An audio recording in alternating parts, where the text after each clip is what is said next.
வணக்கம் ஃப்ரெண்ட்ஸ், நம்ம இந்த வீடியோவில் பார்க்க போகிறது என்னன்னு பார்த்தீங்கன்னா டிஎன்பிஎஸ்சியோட ப்ரீவியஸ் இயர் கொஷின்ஸில் வரக்கூடிய ரேஷியோ அண்ட் ப்ரொபோர்ஷன் சம்மந்தமான பார்ட் 2 வீடியோ தான் பார்க்க போகிறோம். ஏற்கனவே பார்ட் 1 வீடியோவில் சில சம்ஸ் பார்த்தோம். ஸோ மிச்சம் இருக்க சம்ஸை வந்து நம்ம பார்ட் 2வில் பார்க்கலாம்.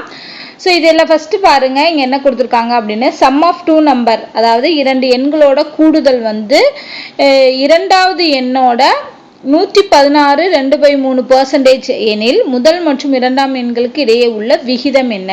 ஸோ ரெண்டு நம்பர் இருக்குது, அந்த ரெண்டு நம்பரை ஆட் பண்ணால் வரக்கூடிய வேல்யூ வந்து ரெண்டாவது நம்பரோட இவ்வளோ பர்சன்டேஜ் அப்படின்னு கொடுத்துருக்காங்க. ஓகேவா? ஸோ நமக்கு அந்த நம்பர் என்னன்னு தெரியாது, அதனால நம்ம வந்து என்ன பண்ணிக்கலாம்னா ஏபி அப்படின்னு வச்சுக்கலாம். ஓகேவா? ஸோ ஏங்கிறது நம்பர், பிங்கிறது ரெண்டாவது நம்பர். இப்போ இதோட கூடுதல் அப்படிங்கிறப்போ நம்ம என்ன பண்ணணும், ஏ ப்ளஸ் பி இது வந்து எதுக்கு ஈக்குவலாக இருக்கும்னா அந்த செகண்ட் நம்பர் இருக்கு இல்லையா, செகண்ட் நம்பர் எது பி, இந்த பியோட 116 இருக்கும் அப்படின்னு சொல்லியிருக்காங்க. அப்போ என்ன அர்த்தம்னா 116 ஆஃப் பி அப்படி தானே வரும். ஸோ இப்போ இதை சிம்பிளிஃபை பண்ணலாம். இந்த 116 எப்படி சிம்பிளிஃபை பண்ணலாம் அப்படின்னு பார்த்தீங்கன்னா 116 × 3 + 2 வருமா. ஃபஸ்ட்டு இதில் இன்ட்டு 3 போட்டோம்னா 8 18க்கு, ஸோ 3 4 348. ஸோ 348 + 2 வந்து 350 வருது. அப்போ இங்கே என்ன வரணும், 350 / 3%. பர்சன்டேஜ்னா என்ன வந்துடும், கீழே வந்து டிவைடட் 1 × 1/100ன்னு போடுவோமா. ஸோ அப்போ இது கீழே 300 வந்துடும். அப்போ இங்கே என்ன கிடைக்குன்னா 350 / 300 × b. ஸோ இதை சிம்பிளிஃபை பண்ணி எடுத்துக்கலாம். 0 0 கேன்சல் ஆயிரும். 7 5s are 35, 6 5s are 30. இப்போ என்ன கிடைச்சிருக்கு நமக்கு அப்படின்னு பார்த்தோன்னா a + b is equal to 7/6 of b. இப்போ நமக்கு b இங்கே இருக்குது, இந்த b இந்த சைடு கொண்டு வரும்போது -b இருக்கும். ஸோ இதை கழிச்சோம் அப்படின்னா கிராஸ் மல்டிப்ளை பண்ணுங்கள் 6b. ஸோ 7b - 6b வந்து 1b, 1/6b. ஓகேவா? அப்போது a is equal to 1/6 of bனா இப்போ a/bங்கிறது என்ன கிடைச்சிருக்கு 1/6. அப்போ ரேஷியோ வந்து 1:6. ஸோ ஆன்சர் 1:6 வந்துருச்சா. ஸோ அவ்வளோதான். நம்ம இங்கே என்ன பண்ணணும்னா இதை நம்ம கரெக்டாக வேல்யூவை சேஞ்ச் பண்ணணும். சேஞ்ச் பண்ணோம்னா ஆன்சர் வந்து கிடச்சிடும். அடுத்து பாருங்கள், ஒரு குடும்பத்தின் வரவுக்கும் செலவுக்கும் இடையே உள்ள விகிதம் வந்து 7:6. இப்போ இதில் தான் இது ஃபஸ்ட்டு இருக்கிறது வரவு, அடுத்து இருக்கிறது செலவு. ஓகேவா? ஸோ இதோட ரேஷியோ வந்து 7:6. மற்றும் வரவு வந்து 21,000 ரூபா அப்படின்னா சேமிப்பு எவ்வளோன்னு கேட்டிருக்காங்க. சேமிப்புனா என்ன, வரவுலேருந்து செலவு கழிச்சாதான் சேமிப்பு. அப்போ இங்கே சேமிப்புங்கிறது 7, அதாவது இதோட வேல்யூங்கிறப்ப 7x எழுதலாம், இதோட வேல்யூங்கிறப்ப 6x எழுதலாம். இதை கழிச்சோம் அப்படின்னா x, இதுதான் சேமிப்பு. அப்போ நம்ம என்ன கண்டுபிடிக்கணும், எக்ஸோட வேல்யூ கண்டுபிடிச்சாலே அதுதான் ஆன்சர். ஓகேவா? ஸோ எக்ஸ் எப்படி கண்டுபிடிக்கலாம்னா இங்கே ஆல்ரெடி கொடுத்துட்டாங்க, வரவு வந்து 21,000 ரூபா, வரவுங்கிறது எது 7x. அப்போ 7xோட வேல்யூ வந்து 21,000 ரூபானா எக்ஸ் வந்து எவ்வளோ 3,000 ரூபா. அவ்வளோதானே. அப்போ தான் 7 3 21 கிடைக்கும். ஸோ அப்போ ஆன்சர் இதுக்கு 3000.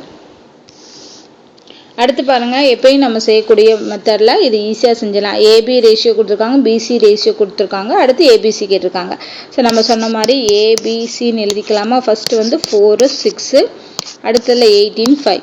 ஸோ இதை நம்ம ஃபில் பண்ணோம்னா இங்கே 6னா இங்கேயும் 6 வரும், இங்கே 18னா இங்கே 18 வரும். இப்போ இதுக்கே நம்ம என்ன கண்டுபிடிக்கணும், ஏபிசி கேட்டிருக்காங்க. அப்போ இதெல்லாம் ஏனா 4 × 18, பினா 6 × 18, சினா 6 × 5.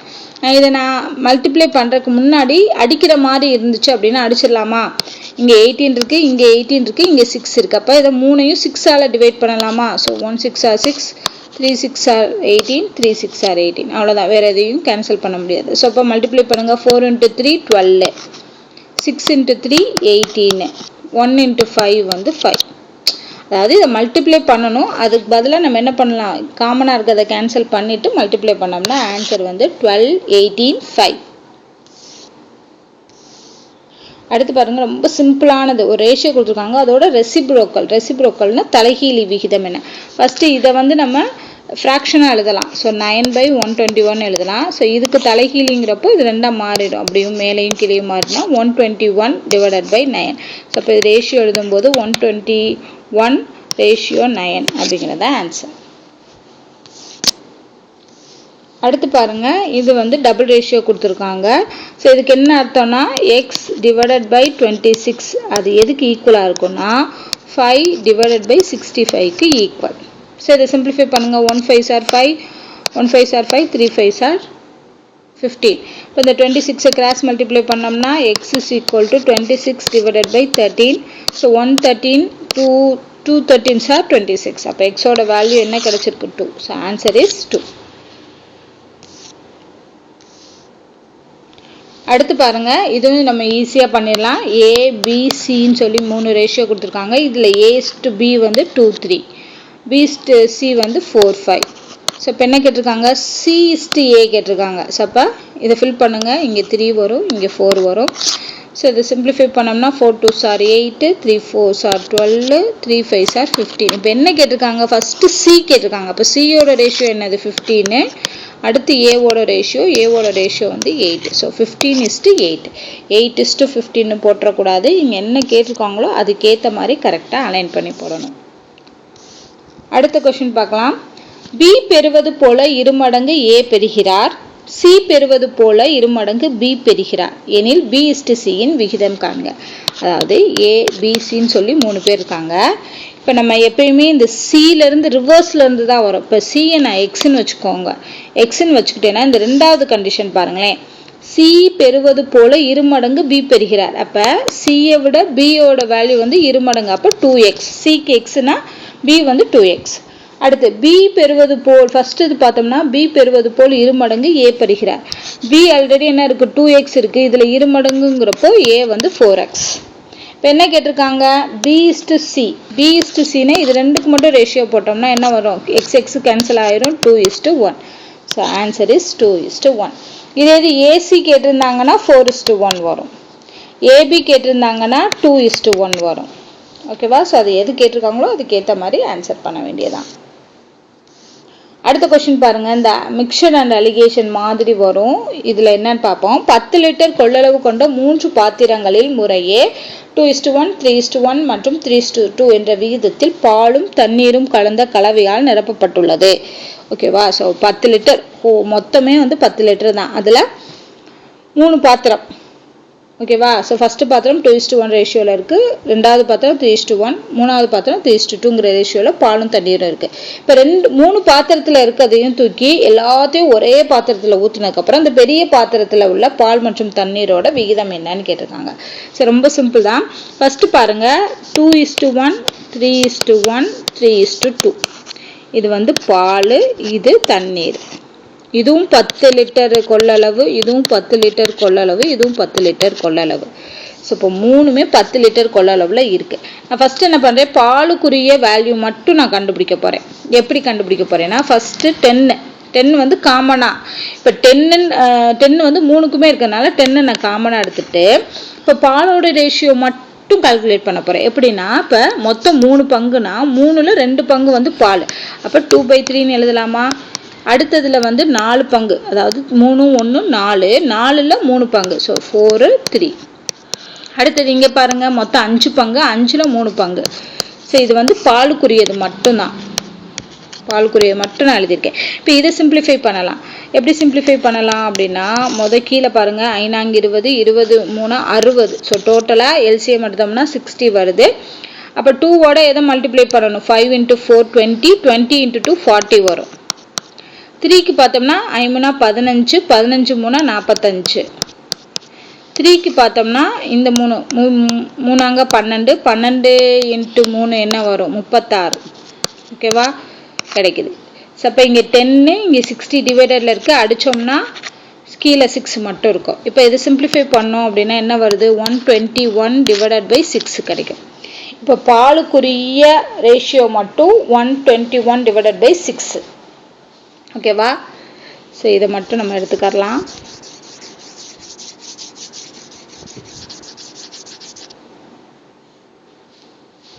இப்போ பாலுக்குரியது மட்டும் நான் என்ன எடுத்திருக்கேன்? பாலுக்குரியது மட்டும் 121 / 6. இதே மாதிரி நம்ம எதுக்கு கண்டுபிடிக்கணும்? தண்ணீருக்கு கண்டுபிடிக்கணும். ஸோ தண்ணீருக்கு அதே மாதிரி தான். 10 × மொத்தம் 3, 3ல் 1 பங்கு. அடுத்து இங்கே பார்த்தீங்கன்னா 4, 4ல் 1 பங்கு. அடுத்து இங்கே 5, 5ல் 2 பங்கு. ஸோ இங்கேயும் அதே மாதிரி 10 × 60 தானே வரும், 60 வரும். ஸோ இதை சிம்பிளிஃபை பண்ணுங்கள். ஃபஸ்ட்டு இதுக்கு 20 வரும், அடுத்து 12 வரும், இங்கே பார்த்தீங்கன்னா 15 2 30 வரும். ஸோ இதை கூட்டினோம்னா 30 40 50 52. ஸோ அதே மாதிரி 0 0 கேன்சல் ஆயிரும். So 52 divided by 60. ஓகேவா, கரெக்டாக போட்டிருக்கேன்னா? ஏன்னா இங்கே 20 வருது. ஸோ இங்கே 1ங்கிறப்போ 3 15, சாரி இங்கே 15 வரும், அதான் நான் தப்பு. இங்கே வரப்போ 3 12 12 24 வரும். ஓகேவா, ஸோ இங்கே வந்து டோட்டல் வரும்போது 59 டிவைடட் பை 6 வரும். ஓகேவா, ஸோ அப்போ இங்கே தண்ணீருக்கு என்ன கிடைக்குது? 59 டிவைடட் பை 6 கிடைக்குது. இப்போ இது ரெண்டுக்கும் ரேஷியோ எடுக்க போகிறோம். ரேஷியோ எடுத்தோன்னா அதுதான் ஆன்சர். அப்போ என்ன வரும்னா 121 divided by 6 ratio 59 divided by 6. ரெண்டுலேயுமே டிவைடட் பை 6 டிவைடட் பை 6 வந்து கேன்சல் ஆயிரும். ஸோ அப்போ என்ன ரேஷியோ கிடைக்குது நமக்கு? 121 டிவைடட் பை 59 அப்படிங்கிறது தான் ஆன்சர். அடுத்த கொஷின் பாருங்க, ரொம்ப ஈஸியான question. X plus one ratio 8, அது வந்து 3.75 ரேஷியோ 7க்கு ஈக்குவலாக இருக்குது அப்படின்னா எக்ஸோட வேல்யூ என்ன? ஸோ எப்பயும் போல் நம்ம என்ன பண்ணிக்கலாம்னா எக்ஸ் பிளஸ் 1 டிவைடட் பை 8ன்னு போட்டுக்கலாம். இங்கே 3.75 நான் என்ன பண்ணுறேன்னா 375 டிவைடட் பை 100ன்னு போட்டோம்னா 100 கீழே வந்துடும். ஆல்ரெடி டிவைடடில் 7 இருக்குது. ஓகேவா, ஏன்னா பாயிண்டில் வரதுனால அதை சிம்பிளிஃபை பண்ணுறதுக்கு நான் 100ஆக மாற்றிக்கிறேன். ஓகேவா, so x plus 1 divided by 8 375 divided by 700. இதை அடிக்கலாமா 5 டைம்ஸு? 1 5 ஆர் 5 20 கிடைக்கும். So 4 5 or 20 0, 7 5 or 35, 5 5 or 25. திருப்பி அகெயின் 5ஆல் அடிக்கலாம். 1 5 ஆர் 5, 5 5 ஆர் 25. இங்கே 2 5 ஆர் 10, 8 5 ஆர் 40. அவ்வளோதான், 15 28. ஸோ இப்போ இங்கே என்ன பண்ணலாம்? X plus 1 is equal to இந்த 8 கிராஸ் மல்டிப்ளை பண்ணோம்னா 15 இன்ட்டு 8 டிவைடட் பை 28. ஸோ 4ஆல் அடிக்கலாமா? 2 4s ஆர் 8, 7 4s ஆர் 28. அவ்வளோதான், வேறு எதுவும் சிம்பிளிஃபை பண்ண முடியாது. ஸோ இதை மல்டிப்ளை பண்ணோம்னா 30 டிவைடட் பை 7 வருமா? அதாவது x plus 1 is equal to 30 divided by 7. அப்போ எக்ஸ் வேணும்னா என்ன பண்ணணும்? 30 டிவைடட் பை 7 மைனஸ் 1 போடுவோமா? ஸோ இதை மைனஸ் 1 போடுங்க. 23 டிவைடட் பை 7. ஸோ இங்கே இருக்கக்கூடிய மிக்ஸ்டு ஃப்ராக்ஷனாக மாற்றும் போது எதுக்கு 23 டிவைடட் பை 7 வருதுன்னா இதுக்கு தான். ஏன்னா 21 ப்ளஸ் 2 அப்படிங்கிறப்போ 23 டிவைடட் பை 7. ஸோ ஆன்சர் இதுக்கு தான் வருது. ஓகே, ஸோ இதோட வந்து பார்த்திங்கன்னா இந்த செகண்ட் பார்ட்டை வந்து நம்ம கம்ப்ளீட் பண்ணிக்கலாம். ஸோ இதே மாதிரி நிறைய டிஃப்ரெண்ட்டான ரேஷியோஸ் அண்ட் ப்ரொப்போர்ஷன் சம்ஸ் எல்லாம் வருது. அது எல்லாமே நம்ம அடுத்த வீடியோவில் பார்க்கலாம். ஸோ நம்ம பார்த்த ஏதாவது இந்த கொஷின்ஸில் ஏதாவது டவுட் இருந்துச்சு அப்படின்னா நீங்கள் கமெண்ட் பண்ணுங்கள். இந்த வீடியோ உங்களுக்கு பிடிச்சிருந்தா லைக் அண்ட் ஷேர் பண்ணுங்கள். நம்ம சேனலை சப்ஸ்கிரைப் பண்ணுங்கள். நன்றி.